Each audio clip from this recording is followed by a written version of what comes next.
Hey everybody, today I'm here to share a few opinions about high-end beauty products that just in the end disappointed me. I know today I'm a little red. It's fall and I get into the fall season very quickly and very wholeheartedly, so don't mind my red houndstooth turtleneck. But I have 6 products that really truly just didn't work for me. And first things first. It Cosmetics Hello Light Brightener. This is a duo that I purchased at Ulta, and it is a combination between It Cosmetics Bye Bye Under Eye and It Cosmetics Hello Light Brightener. I love Bye Bye Under Eye. I like it. I do. But on the other side is the Hello Light Brightener, and that I do not like. Basically how that works is you're supposed to put it in a triangle here, and anywhere that you want to highlight without actually using a highlighter yet, and you blend it into your foundation, and it just creates an illusion of light. This is a very, very thin formula. When you rub it in, it does give the appearance of your skin being lighter in that area, but I can't get this to work for me, and it's the same shade as the Bye Bye Under Eye, which is light. It's a little too pink for my skin. You can't really tell, but in person it's really too pink and it just doesn't look right on me. And I feel like for a product that is this expensive and that is supposed to make you look your most beautiful, I'm just not into it. I don't think that it is that fantastic, and this just doesn't reflect the light very well. Like, you can't even really see that it's on my hand once it actually sets. It doesn't do anything special, and so that is why Hello Light Bright by It Cosmetics disappointed me. The next product is a product that I used to really love, but recently I've discovered that I don't actually like it that much. I was using it a lot for a while and I really did think that I loved it. But I recently went back to it because I took a tiny little break from using this product, and I went back to it, and upon going back to it, I realized I don't actually like this that much. Now, it is YSL's Mascara Volume Effet Faux Cils. I'll link it. It's in French. It's like a fancy name. And I didn't actually purchase this myself. I got this in a beauty box, and I didn't know I had a YSL mascara, so a couple months ago I picked it up and I started using it and I was in love with it. But I think I was more in love with the brand than the actual product, which sometimes can happen if you're blinded by a brand. This is the only YSL product that I actually own, and so I think that I just really, really wanted it to be good. But I've used it a lot lately, and this was what I was wearing in my first impression of my Lorac natural foundation video, and you can tell by the end of the day that that mascara was all over my under eyes. It couldn't stand up to my oils on my eyelids and sweating and hot temperatures.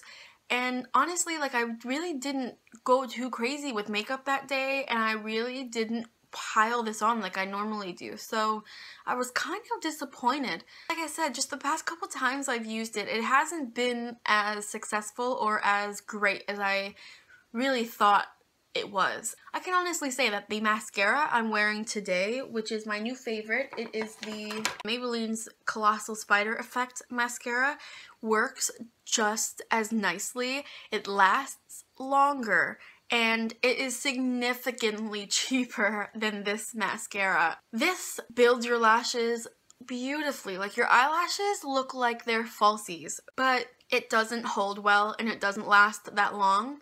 And quite frankly, I don't want to have to bring concealer and powder with me everywhere that I go when I'm wearing this mascara. Not to mention, it has a really strong perfumey smell to it, which I at first liked, but you smell it all day long and it's not a bad thing. But I would like to be able not to smell my makeup, because sometimes, I don't know, it freaks me out when I can smell the products on my skin, because I think to myself, I just can't wait to get this off, and I don't want to feel that way when I wear makeup. For as expensive as this stuff is, I just don't feel like it's worth the price. The next product I have to talk about is an OFRA series of products. OFRA is one of my favorite high-end makeup brands. I love OFRA. I don't actually own too many things from them just because they're so expensive, but I got in these in a Birchbox, and oh guys, I really wanted to love these, but I can honestly say that from the first time I used them, I didn't like them. And this is what the palette looks like. These are all of the OFRA shadows. These two are Makeup Geek, so don't even look at these two shadows. As a matter of fact, I'll just take them out for the time being. But these are OFRA shadows. So is this. And quite frankly, there is so much fallout, which you can kind of see all over the back of the palette. There is so much fallout. And the pigment isn't that great. And honestly, guys, if you want to know the dead honest truth, these don't last. Even with a great primer, these don't last on your eyelids. And it's not even from having oily eyelids. They just don't last. They just fade. And, like, they have not very much pigment. Like, you look at that and you think, yeah, but I'm rubbing it, like, and it's not like the most amazing eyeshadow, and if you rub it, it doesn't blend very well. I have a lot of trouble blending these. They're just not that great. I still use these from time to time because I think that the colors are beautiful. They are such great fall colors, and I want them to work so badly, but they just don't. And quite frankly, something that I don't like about the OFRA shadows is that if you compare them to Makeup Geek's eyeshadows, they have these shades on the back. These guys don't. So unless you keep a little notebook with the shades that you have in your OFRA palette, how are you going to find them again? I don't know. I'm just disappointed in this because I love OFRA. It just wasn't a success for me whatsoever. I do use it because I am not going to waste these shadows because they are expensive, and you know, you can kind of make it work. But I was wearing these in my Lorac foundation video, and you can see I start off and I have this beautiful orangey eyeshadow, and then within like 2 hours it disappeared. It was gone. And especially by the end of the day, I had no shadow left on my eyelids. It was a disaster. So the next product is a product that I just got, and I used it twice, and I can tell you I do not like it. And I was very excited to get this.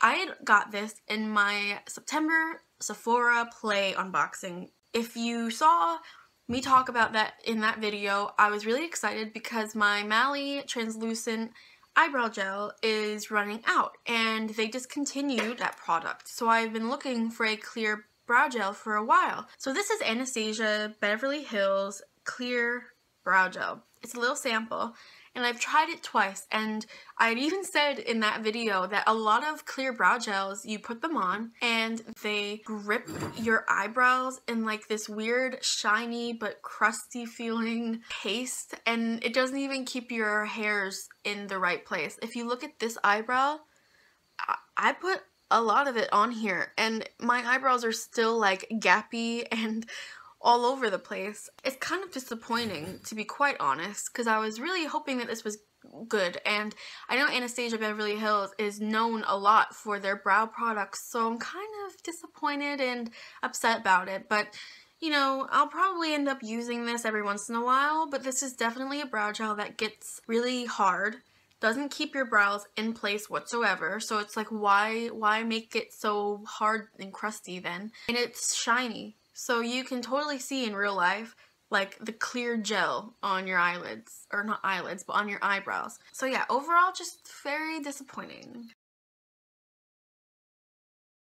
The next product is actually a skincare product, and it is Etre Belle's Golden Skin Roll-On Caviar Eye Gel. I got this in the beauty box, and I have been trying it throughout the whole beginning part of September because I've had a kind of rougher time this September, not in a bad way. At the end of the day, I haven't been having luck sleeping, and stress has just been a little higher than normal, so my eyes have been a little puffy. I don't have anything here that can really take down the puffiness of my eyes. I had saw that I had this saved in a little basket of products that I every once in a while will pick up and choose something and use it for a month or use it for a couple weeks, see how I feel about it. And this was one that I picked up in the beginning of September. I just didn't like it. It didn't do anything. It didn't help. It's like a little roller on product like that, so you just like roll it on. It's kind of uncomfortable to roll it on your eyes, and I would put it under and on my brow bone and on my eyelid, and it's kind of uncomfortable to roll a metal ball all over your eye, and then you have to rub it in anyway, so I tap it in. By the time it dries, it's super tacky and sticky, and that feeling does not go away, and it doesn't feel tightening or firming. It just feels sticky, like you just put glue on your eyelids. It didn't do anything. So this is something that I've used a lot of. I've used this for the better part of September, and it just hasn't done anything for me. The next thing is Leighten Denny's Miracle Mist Speed Drying Spray for nail polish, and I'm not sure if this is considered high-end, but this was I think like 15 bucks or like 10 to 15 bucks, and for something that you could get in a top coat, I think that this is kind of expensive. So I'm throwing this in here just as an extra, so if it's not high-end, I apologize, but I'm pretty sure it is.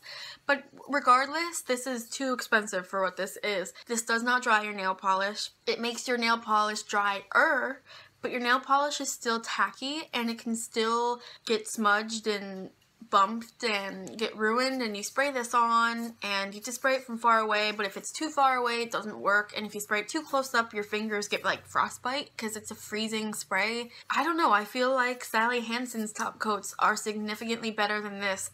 Get the Insta Dry top coat. It is phenomenal. I swear by that stuff. This product, however, didn't impress me, and it didn't really do much of anything. Basically what this product does is you spray it and it hardens the very top of your polish, but underneath is still wet. I don't like that. So this to me is just not the greatest thing. I still have a little bit of it left because I've tried it a couple times, and every single time it's been disappointing. But I am going to finish this. You will see this in an empty products video, but for right now I just don't like it. The next product is again a product that when I first started using it, I really thought I liked, but upon using it a lot since then, I've used this for 4 months now, it just has never been that great for me. It's Lorac's Behind the Scenes Eye Primer. This is a sample that I got with a Lorac eyeshadow palette. It's one of my favorite go-to palettes, but this stuff, I feel like this creases and then it makes the eyeshadow crease. This stuff does not hold on to any eyeshadow. It's not good. It really makes your eyes feel heavy, and it makes your eyeshadow look uneven sometimes. You can't apply it with your finger or brush because then it kind of builds up in like a weird way where like this corner picks up more eyeshadow pigment than this does, and it looks horrible. So I have to use a teeny tiny little beauty blender to apply it, and even then it doesn't even help it perform better. So quite frankly, this stuff isn't the best. I can honestly say that every single time I put this on, I know it is not going to work, and I know that it is going to ultimately disappoint me by the end of the day. So yeah, these were my top 7 high-end beauty failures in my opinion. Let me know if you have ever tried any of these products. Let me know if your opinion of them is the same or is different, what your experience with these products are, because I'm not really impressed with any of them, and they're all pretty expensive for what they do. I'm sorry, I don't want to be negative about these products. I don't condemn these ones, you know, these aren't the Kat Von D tattoo liners, you know what I mean? That product I condemn. These ones though, they're okay. They're not the greatest. They're not the worst, but they aren't worth the money that they are.